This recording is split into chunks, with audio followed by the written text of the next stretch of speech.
कहानी की शुरुआत में हम एक कार क्रैश को देखते हैं जहां एक होमलेस मैन कार में से सारा सामान चुराकर इमरजेंसी को कॉल कर देता है। जिसके बाद वो कार के पास पड़े एलेक्स नाम के आदमी को कहता है कि जल्दी ही तुम्हारे लिए हेल्प आने वाली है। जिसके बाद एलेक्स अपने बारे में याद करने की कोशिश करता है और जैसे ही वो खुद की शक्ल पास के शीशे में देखता है तो एलेक्स की बॉडी में वो कोई अलग ही इंसान था, जिसे देख उसके होश उड़ जाते हैं। और यहाँ मैं इस कैरेक्टर को मिस्टीरियस मैन के नाम से बुलाऊंगा। खैर, इसके बाद हॉस्पिटल में फीमेल ऑफिसर मिस्टीरियस मैन को कहती है कि वो कार कैंग नाम के आदमी की थी, लेकिन आपको तो अपने बारे में कुछ याद ही नहीं, इसलिए कार को हमने जंक यार्ड में भेज दिया।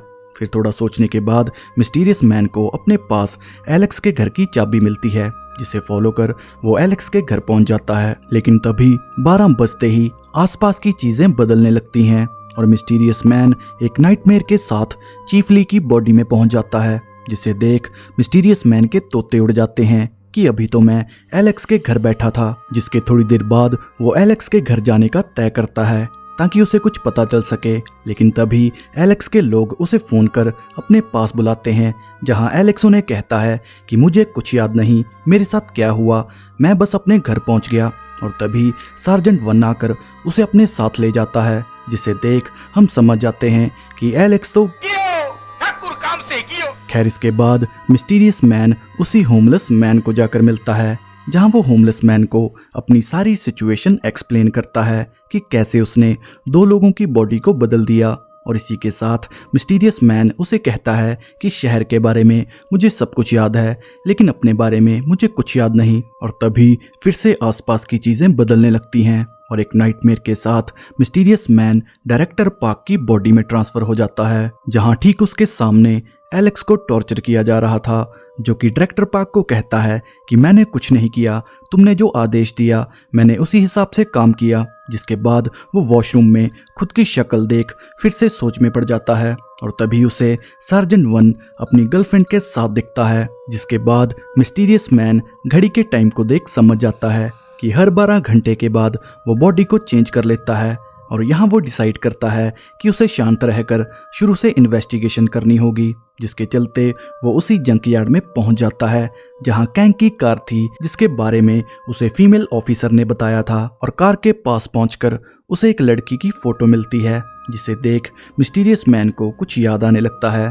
और तभी वो फोटो के पीछे एक चर्च को देखता है, जिसके बाद वो उसी चर्च में पहुंच जाता है, जहां वही लड़की उसे गन पॉइंट पर ले लेती है, जो कि उसे कहती है कि कैंग कहाँ है, मुझे जल्दी से उसके बारे में बता दो, नहीं तो मैं तुम्हें मार दूंगी। लेकिन मिस्टीरियस मैन उसे समझाने की कोशिश करता है कि मुझे तुम्हारी फोटो मिली थी और मैं भी तुमसे कुछ पूछना चाहता हूँ। और बातों ही बातों में वो उसकी गन छीन लेता है और तभी यहाँ कुछ लोग आ जाते हैं, जिसके चलते वो लड़की यहाँ से भाग जाती है। जिसके बाद मिस्टीरियस मैन को सार्जेंट वन से उसी लड़की के बारे में पता चलता है और उसका नाम था मून जिन। अब ज्यादा देर ना करते हुए मिस्टीरियस मैन उससे मून जिन का एड्रेस भी ले लेता है। और तभी मिस्टीरियस मैन देखता है कि सार्जेंट 2 एलेक्स को मारकर टांग देता है, लेकिन इससे पहले वो कुछ और समझ पाता तभी 12 घंटे कंप्लीट हो जाते हैं और मिस्टीरियस मैन मैनेजर यू की बॉडी में पहुंच जाता है। अब ज्यादा देर ना करते हुए वो मून जिन के घर जाने लगता है और दूसरी तरफ हम चीफ ली को उसके बॉस के साथ देखते हैं, जो कि सीसीटीवी में मैनेजर यू को देख ली पर गुस्सा करता है कि ये कहां से आया, ये तो वांटेड है ना, इसे जल्दी से ठिकाने लगाओ, इससे पहले हम सब बर्बाद हो जाएं। जिसके बाद हम चीफ ली के साथ डायरेक्टर पार्क को देखते हैं, यानी कि ये सब एक साथ मिलकर काम करते हैं।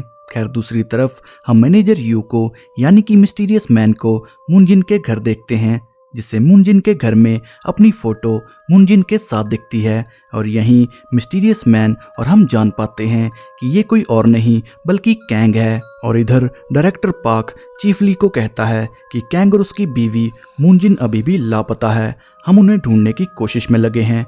जहां चीफ ली उसे कहता है कि सबसे पहले मैनेजर यू को पकड़ो, अगर वो पकड़ा गया तो सब सामने आ जाएंगे। और इधर मिस्टीरियस मैन यानी कि कैंग को घर में रखी फोटो से पता चलता है कि वो चीफ ली और बाकियों के साथ पहले एक सोल्जर था, लेकिन अब वो सारे के सारे एजेंट्स हैं। जिसके बाद यहाँ मूनजिन भी पहुंच जाती है, जो कि घर से ज़रूरी डॉक्यूमेंट लेकर यहाँ से जाने ही लगती है कि तभी सार्जेंट 2 उसे पकड़ लेता है और तभी मूनजिन को बचाने के लिए कैंग सार्जेंट 2 पर अटैक कर देता है।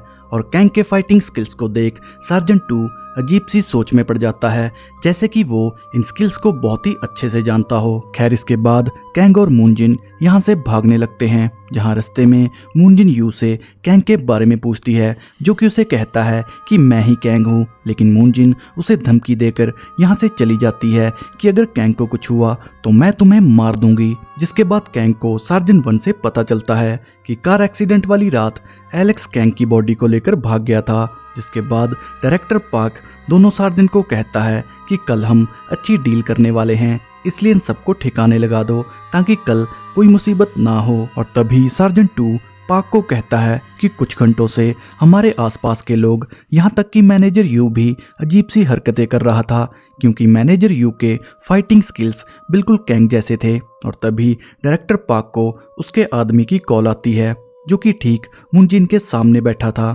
जहां पार्क उसे आदेश देता है कि उसका पीछा करो। खैर इसके बाद कैंग उसी होमलेस मैन को जाकर मिलता है, जिसने कार एक्सीडेंट के समय कार में से सारी चीजें चुरा ली थी, यहाँ तक कि सीसीटीवी फुटेज भी। और यहाँ कैंग उसे समझाकर कहता है कि मुझे वो फुटेज चाहिए, जिसके चलते वो कैंग को एक आदमी के पास लेकर आता है, जिसने कुछ पैसों के बदले फुटेज को खरीद लिया था। लेकिन अब दुकान का मालिक उस फुटेज के बदले कैंग से पैसे मांगता है। अब पैसे ना होने के कारण कैंग मैनेजर यू का कार्ड स्वाइप कर देता है, और कार्ड स्वाइप होते ही पार्क को उसकी लोकेशन मिल जाती है, क्योंकि मैनेजर यू अभी वांटेड है। खैर इसके बाद कैंग को सीसीटीवी फुटेज मिल जाती है, जिसमें वो खुद की बॉडी को लेकर भाग गया था। लेकिन तभी पार्क के लोग आकर उसे मारने की कोशिश करते हैं, लेकिन कैंग उस फुटेज को होमलेस मैन के कपड़ों में छुपा देता है। जिसके बाद दोनों यहाँ से भागने लगते हैं, और थोड़ी देर बाद पार्क का आदमी होमलेस मैन को पकड़ लेता है, जिसे देख कैंग उसे बचाने ही लगता है कि तभी 12 बज जाते हैं, और कैंग मैनेजर यू की बॉडी को छोड़ सार्जेंट 1 की बॉडी में चला जाता है, जो कि सार्जेंट 2 के साथ मूनजिन को फॉलो कर रहा था। और इधर मैनेजर यू और होमलेस मैन पार्क के लोगों के हाथ लग जाते हैं। जिसके बाद सार्जेंट 2 फोन पर पार्क को कहता है कि मूनजिन को जल्दी ही पकड़कर हम आपके पास आ रहे हैं। और तभी कैंग कार को रोक देता है। जिसके बाद सार्जेंट 2 कैंग को कहता है कि तुम हो कौन, और तभी कैंग कार को क्रैश कर देता है। जिसके बाद सार्जेंट 1 के रूप में कैंग पार्क के पास पहुंच जाता है, जिसे देख पार्क उसे कहता है कि सार्जेंट 2 और मूनजिन कहाँ है।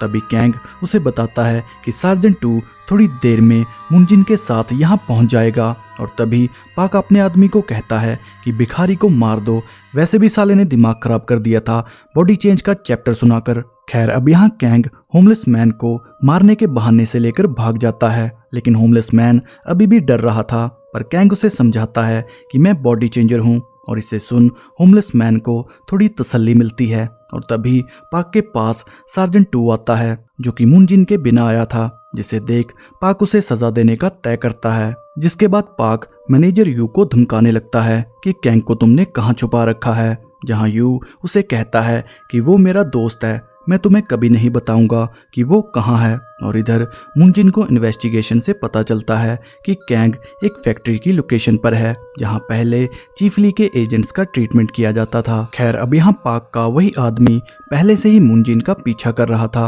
और जैसे ही मूनजिन को कैंग की लोकेशन मिलती है, तभी वो पार्क को भी फोन कर कैंग की लोकेशन बता देता है। और इधर सीसीटीवी फुटेज की मदद से कैंग उसी फैक्ट्री में पहुंच जाता है, जहां उसकी बॉडी को रखा गया था। और अपनी बॉडी को छूते ही कैंग को सब याद आ जाता है। जिसके बाद हम जान पाते हैं कि कैंग चीफ ली और डायरेक्टर पार्क के साथ मिलकर एक ड्रग डील की जगह पर रेड मारने वाला था, लेकिन उन्हें वहां कुछ नहीं मिला सिवाय डेड बॉडी के।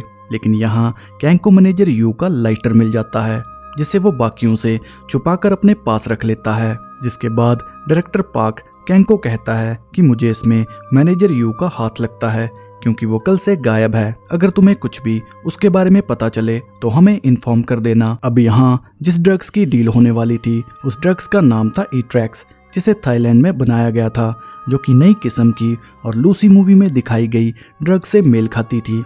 और लूसी की ही तरह वो ड्रग्स भी बहुत ही पावरफुल थी। खैर इसके बाद चीफ ली डायरेक्टर पार्क को ड्रग्स की कीमत बताता है कि वो ड्रग्स 3570 केजी थी, जिसकी कीमत 25 बिलियन वॉन है। जिसके बाद हम कैंग को मैनेजर यू के साथ देखते हैं। अब यहाँ मैं आपको बता दूं कि ये सारे के सारे, यहाँ तक कि मैनेजर यू और कैंग भी चीफ ली के एजेंट हैं, जो कि ड्रग स्टील और बड़े बड़े क्राइम को ठिकाने लगाते हैं। खैर बैक टू द पॉइंट, अब यहाँ कैंग मैनेजर यू को कहता है कि तुम्हारा ये लाइटर मुझे क्राइम सीन पर मिला और मुझे लगता है कि तुम ड्रग डीलर के साथ मिले थे, इसलिए रेड मारने से पहले ही ड्रग गायब थी। जिसे सुन यू उसे कहता है कि हमारी ऑर्गेनाइजेशन में लोग बहुत ही करप्ट हैं। उन्होंने एक रात पहले ही ड्रग डीलर को मारकर उनकी ड्रग्स अपने कब्जे में ले ली और जब मैंने उनका साथ नहीं दिया तो उन्होंने मुझे वांटेड घोषित कर दिया, लेकिन मेरे पास सारे सबूत हैं। जिसके बाद वो एक पेन ड्राइव कैंग को दे देता है और तभी पाक के एजेंट आकर उसे अरेस्ट कर लेते हैं, जो कि कैंग के कहने पर आए थे। जिसके बाद कैंग घर जाकर उसी पेन ड्राइव की वीडियो को प्ले करता है, जिसमें उसी के लोग ड्रग डीलर को मारकर उनकी ड्रग्स छीन लेते हैं। और तभी कैंग को मुनजिन के नंबर से कॉल आती है, जहां डायरेक्टर पार्क कैंग को अपने पास बुलाता है, जिसके साथियों ने मैनेजर यू और मुनजिन को अपने कब्जे में कर रखा था। और तभी डायरेक्टर पार्क कैंग को वही ड्रग्स दे देता है। जिसके बाद वो पेन ड्राइव को जलाने की कोशिश करते हैं, जहां पार्क सबको आदेश देता है कि कैंग की गन से मैनेजर यू और मुनजिन को मार दो। जिसके बाद रिपोर्ट में ये लिखना कि इसने ड्रग्स के नशे में दोनों को मारकर खुद सुसाइड कर लिया। अब ये बोलकर पाक यहाँ से चला जाता है। जिसके बाद सार्जेंट वन कैंग को एक और डोज देकर मुनजिन को मारने ही लगता है कि तभी ड्रग्स अपना असर दिखाने लगती है, जिसके चलते कैंग एलेक्स की बॉडी में पहुंचकर सब पर अटैक कर देता है। जिसके बाद वो मुनजिन को लेकर यहाँ से भागने लगता है, लेकिन मुनजिन उसके कंधे पर गोली मारकर वापस मैनेजर यू के पास भाग जाती है, क्योंकि मुनजिन के हिसाब से ये कैंग नहीं बल्कि एलेक्स है। जहां कैंग देखता है कि वो खुद की नहीं बल्कि एलेक्स की बॉडी में है। जिसके बाद मैनेजर यू मुनजिन को लेकर भाग जाता है और कैंग अपनी कार में अपनी ही बॉडी को लेकर प्रकाशी के पास छोड़ देता है, जहां एक डॉक्टर कैंग का इलाज करने लगता है। खैर इसके बाद कहानी प्रेजेंट में आती है और कैंग के पास एक एजेंट पहुंच जाता है, जिसे मारकर कैंग होमलेस मैन को वही आधी जली पेन ड्राइव दे देता है, जिसमें सारे सबूत थे। और तभी यहाँ मुनजिन और पाक के एजेंट भी पहुंच जाते हैं, जो कि कैंग को गोली मारकर मुनजिन को पकड़ लेते हैं। और तभी हमें चीफ ली दिखता है, जो कि कैंग को कहता है कि तुम क्या करने की कोशिश में थे। हम उस ड्रग्स को बेचकर एक अच्छी डील करने वाले थे, लेकिन तुमने बहुत सी चीजें खराब कर दी। अब चीफ ली का असली चेहरा देख कैंग समझ जाता है कि ये सारे के सारे हरामखोर हैं। जिसके बाद ड्रग्स को खरीदने वाले लोग भी लोकेशन पर पहुंच जाते हैं और इधर होमलेस मैन कैंग की बॉडी को लेकर यहाँ से भाग जाता है। जिसके बाद चीफ ली पाक पर गुस्सा करता है कि तुम्हें काम संभालना ही नहीं आता। जिसके बाद ड्रग्स के नशे और गुस्से में आकर पाक ली को मार देता है। जिसके बाद हम कैंग, सार्जेंट टू और मैनेजर यू को देखते हैं, जिन्हें कार में डालकर तालाब में फेंक दिया गया था ताकि बाद में लोगों को ये एक्सीडेंट लगे। लेकिन तभी कैंग को याद आता है कि 12 बजने वाले हैं और मैं किसी की भी बॉडी में ट्रांसफर हो जाऊंगा, जिसके चलते वो सार्जेंट टू को बचा लेता है। और तभी ठीक 12 बजते ही कैंग सार्जेंट टू की बॉडी में चला जाता है और इधर पाक ड्रग्स की डील करता है, जिसे ड्रग्स के बदले ढेर सारे पैसे मिलते हैं। लेकिन तभी मुनजिन को बचाने सार्जेंट टू यानी कैंग आ जाता है, जो कि सबको मारने लगता है। और यहाँ ड्रग्स और पैसे के नशे में पाक डीलर्स को मारकर मुनजिन को अपने कब्जे में कर लेता है। जिसके बाद वो कैंग को धमकी देता है कि खुद को सरेंडर कर दो, नहीं तो मैं मुनजिन को मार दूंगा। और जैसे ही कैंग खुद को सरेंडर करता है तो उसकी आंखों में देख मुनजिन समझ जाती है कि ये कोई और नहीं बल्कि कैंग है। खैर इसके बाद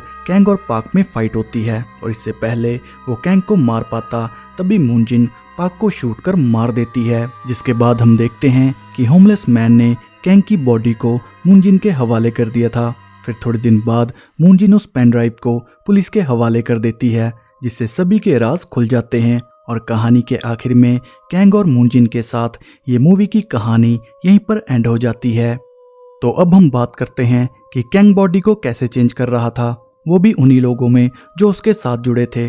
तो बात सीधी सी है, आपने लूसी मूवी तो देखी होगी कि कैसे ड्रग्स के बाद उसकी पावर बढ़ चुकी थी, और यहाँ भी कैंग के साथ लूसी वाला सीन हुआ क्योंकि उसे भी ड्रग्स का ओवरडोज दिया गया था, जिसके चलते कैंग लोगों की बॉडी को चेंज करने लगा। और अब बात करते हैं कि कैंग उन्हीं लोगों में चेंज क्यों हो रहा था जो कि उसके साथ जुड़े थे। तो ओवरडोज के समय कैंग मूनजिन को बचाने की ही सेंस में था, जिस कारण वो उसी इंसिडेंट से जुड़े लोगों में चेंज होने लगा।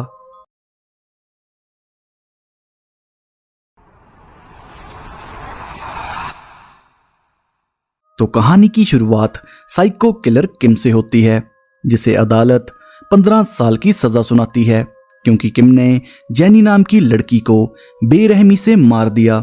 लेकिन सजा को लेकर लोग काफी गुस्से में आ जाते हैं क्योंकि लोगों का मानना था कि किम वही साइको किलर है जिसने 6 लोगों को और मारा, और वो लोग थे इनके फैमिली मेंबर्स।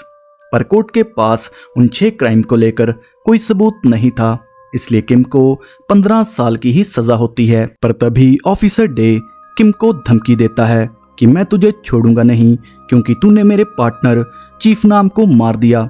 लेकिन किम इससे इनकार कर देता है कि मैंने उसे नहीं मारा। और तभी हम चीफ नाम की बेटी हीजू को देखते हैं जो कि अपने पिता को खोने के बाद अजीब सी सोच में पड़ चुकी थी। जिसके बाद हम एक फ्लैशबैक को देखते हैं जहां एक मिस्टीरियस आदमी घर जा रहे चीफ नाम को एकदम से स्टैप कर देता है, और घर जाते ही ऑफिसर नाम अपनी बेटी के सामने दम तोड़ देता है। जिसके बाद ऑफिसर डे हीजू को पालने का तय करता है। खैर, इसके बाद कहानी 15 साल बाद शुरू होती है जहां किम की सजा अब खत्म हो चुकी है, और जेल से बाहर आते ही चीफ डे किम को धमकी देता है कि अभी तो तुमने एक खून की सजा काटी है, बाकियों का हिसाब अभी बाकी है। मैं तुझ जैसे गंदी नाली के कीड़े को खुलेआम घूमने नहीं दूंगा। और तभी किम उसे कन्फेस करता है कि मैंने वो खून नहीं किए, पर डे किम पर भरोसा नहीं करता। खैर, इसके बाद हम हीजू को देखते हैं जो कि अपनी दुनिया में खुश थी, लेकिन दूसरी तरफ हीजू की मां को उसका दूसरा पति पैसों के लिए मारता रहता है, जिस कारण हीजू उसे धमकी देती है कि अपनी बीवी का ध्यान रखा करो, नहीं तो जल्दी मर जाओगे। और धमकी देने के बाद हीजू अपने काम पर चली जाती है जो कि उसी पुलिस स्टेशन में काम करती है जहां हीजू के पिता कभी ऑफिसर हुआ करते थे। खैर, अब यहाँ चीफ बैन चीफ डे को वार्न करता है कि किम जेल से बाहर आ चुका है, उस पर नजर रखो, कहीं साला फिर से लोगों को मारना शुरू ना कर दे। जिसके चलते ऑफिसर डे अपने दोनों ऑफिसर को काम पर लगा देता है कि किम पर नजर रखो। और इधर किम एंडी नाम के आदमी को ढूंढने में लगा था, जिसके बारे में हमें थोड़ी देर में पता चलेगा। खैर, इसके बाद दोनों ऑफिसर किम की तरफ बढ़ने लगते हैं, और रास्ते में ऑफिसर एलेक्स दूसरे ऑफिसर से किम के बारे में पूछता है, जहां ऑफिसर जॉन एलेक्स को किम की कहानी बताता है कि 15 साल पहले किम ने अपनी धोखेबाज गर्लफ्रेंड जेनी को मार दिया था, जिसकी रिपोर्ट किसी अननोन पर्सन ने की थी, और उसी बुनियाद पर उसे 15 साल की सजा हुई। और इसी के साथ जॉन उसे कहता है कि किम के खून करने का तरीका बहुत ही डिफरेंट था। वो विक्टिम के हाथ तोड़कर फिर उसका प्लास्टिक बैग से दम निकाल देता था, और विक्टिम के मरते ही उनके गले में कुत्ते का पट्टा डाल देता था।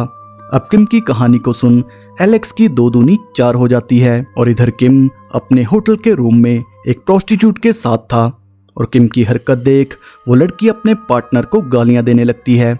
और तभी हम हीजू को देखते हैं जो कि किम के होटल के बाहर थी, यानी कि हीजू किम को स्टॉक कर रही है, और कारण आपको पता है क्यों। खैर, थोड़ी देर बाद दोनों ऑफिसर किम की लोकेशन पर आ जाते हैं। तभी हीजू एक मिस्टीरियस आदमी को देखती है जो कि और कोई नहीं बल्कि एंडी था, जिसे किम ढूंढने की कोशिश कर रहा था। और यहाँ एंडी प्रोस्टिट्यूट के पार्टनर को मार देता है, जिसके बाद वो लड़की का हाल भी कुछ ऐसा ही करता है, लेकिन हीजू उसे देख लेती है। और दूसरे दिन चीफ डे किम से इंटेरोगेशन करता है क्योंकि उसकी बिल्डिंग के नीचे 2 लोग मारे गए, लेकिन किम के खिलाफ कोई सबूत ना होने के कारण उसे छोड़ दिया जाता है, जो कि जाते समय हीजू से टकरा जाता है। पर जाने से पहले वो हीजू का नाम पढ़ लेता है, जिसके बाद चीफ डे उसी अननोन पर्सन को ढूंढने को कहता है जिसने 15 साल पहले किम को जेल पहुंचाया था, और उसी रात हीजू की मॉम को उसका दूसरा पति पैसों के लिए मार रहा था। पर अफसोस हीजू उसे देख लेती है और जैसे ही वो पैसे लेकर बाहर आता है, हीजू उसे बेरहमी से मार देती है और जाने से पहले हीजू कहती है कि सऊदी अरब में ऐसा करने वालों को मार दिया जाता है और यहाँ भी ऐसा ही रूल होना चाहिए। अब इसे देख हम समझ जाते हैं कि हीजू भी कहीं ना कहीं साइको किलर बन रही है, जो कि बुरे लोगों को मारकर अपने मन को शांति दे रही है। खैर, फिर दूसरे दिन किम रनिंग करने पब्लिक पार्क में जाता है, जहां उसे वही डेड बॉडी मिलती है, जिसे देख किम काफी परेशान हो जाता है क्योंकि ये खून का इल्जाम उसी पर आने वाला था। और तभी किम एक मिस्टीरियस आदमी को नोटिस करता है, जो कि और कोई नहीं बल्कि हीजू थी, जिसको पकड़ने के लिए किम उसके पीछे भागता है, लेकिन हीजू किम के हाथ नहीं लगती। और इधर तीसरी डेड बॉडी मिलने के बाद ऑफिसर डे अपने हेड ऑफिसर को कहता है कि हमें किम को पकड़ना होगा, लेकिन ऑफिसर उसे किम से दूर रहने को कहता है क्योंकि किम के खिलाफ कोई सबूत नहीं था। और दूसरी तरफ किम के रूम में एंडी एंट्री लेता है, जिसका किम को पता चल जाता है और इससे पहले वो किम पर अटैक कर पाता, किम जाकर बाथरूम में छुप जाता है। और जैसे ही एंडी डोर को खोलने लगता है, उसी टाइम किम एक नाइफ को एंडी के हाथ में घुसा देता है। और इससे पहले मामला थोड़ा आगे बढ़ता, तभी चीफ डे आ जाता है, जिसके आते ही एंडी यहाँ से भाग जाता है। और इधर हीजू अपनी माँ के घर जाती है, लेकिन उसकी माँ पहले ही सुसाइड कर चुकी थी। खैर, इसके बाद चीफ डे पूरी तरह पागल हो चुका था क्योंकि उसे किम के खिलाफ कोई सबूत नहीं मिल रहा था, जबकि किम 10 लोगों को मार चुका था। लेकिन तभी किम डे को कहता है कि मैंने 7 लोगों को मारा जबकि मुझे 12 मारने थे, लेकिन टेंशन मत लो, मैं 12 की गिनती पूरी कर लूंगा। और इधर हीजू अपनी इंफॉर्मेशन से समझ आती है कि यहाँ एक नहीं बल्कि 2 साइको किलर हैं, क्योंकि दोनों का खून करने का तरीका एक दूसरे से अलग है। खैर, इसके बाद हम किम को देखते हैं, जिसे तकलीफ से बहुत ही प्यार है। खैर, इसके बाद हम एक फ्लैशबैक को देखते हैं, जहां एंडी और किम बचपन से ही दोस्त थे और दोनों ही एक लड़की से प्यार करते थे, जिसका नाम था जेनी। और ये वही लड़की है जिसे मारकर किम ने 15 साल की जेल काटी। और जेनी एंडी के लिए किम को धोखा दे रही थी, इसलिए किम ने जेनी को मार दिया। और जेनी को खोने के बाद एंडी ने किम को जेल पहुंचा दिया। खैर, अब यही हम देखते हैं कि किम और एंडी ने पूरे टाउन के डॉग्स को मार दिया, यानी कि दोनों ही बचपन से साइको किलर थे।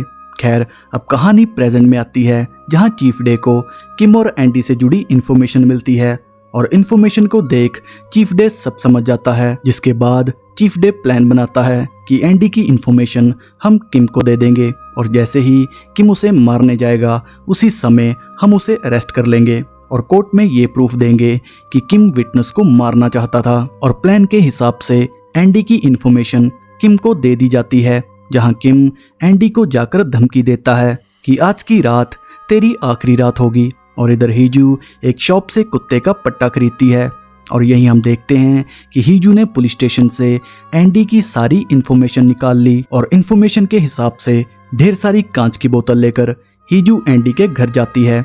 और थोड़ी देर बाद जैसे ही एंडी अपने घर पहुंचता है तो उसे घर की लाइट खराब मिलती है और आगे बढ़ते समय ढेर सारी कांच की बोतल एंडी के पैर में घुस जाती हैं, जिसके बाद हीजू खुद को रिवील करती है। और इससे पहले एंडी कुछ कर पाता, तभी हीजू इलेक्ट्रिक वायर को एंडी की तरफ फेंकती है और करंट लगने के कारण एंडी उसी कांच के ऊपर गिर जाता है, जिस कारण एंडी की मौत हो जाती है। फिर एंडी की डेड बॉडी को लेकर हीजू किम के रूम में रख देती है और एंडी को देख किम काफी कंफ्यूज हो जाता है, क्योंकि उसे लग रहा था कि एंडी दूसरों का खून करके उसको फंसाने के चक्कर में है। और तभी हीजू किम पर अटैक कर देती है, जो कि किम को कहती है कि मैंने तुम्हारा बहुत इंतजार किया, मैं वही लड़की हूँ जिसका बचपन तुमने छीन लिया और अब इन सभी खून के इल्जाम में तुम जेल जाने वाले हो। लेकिन किम उसे कहता है कि मुझे मार दो, अगर मैं जिंदा बचा तो बहुत ही बुरा होगा। खैर, अब किम को बेहोश करने के बाद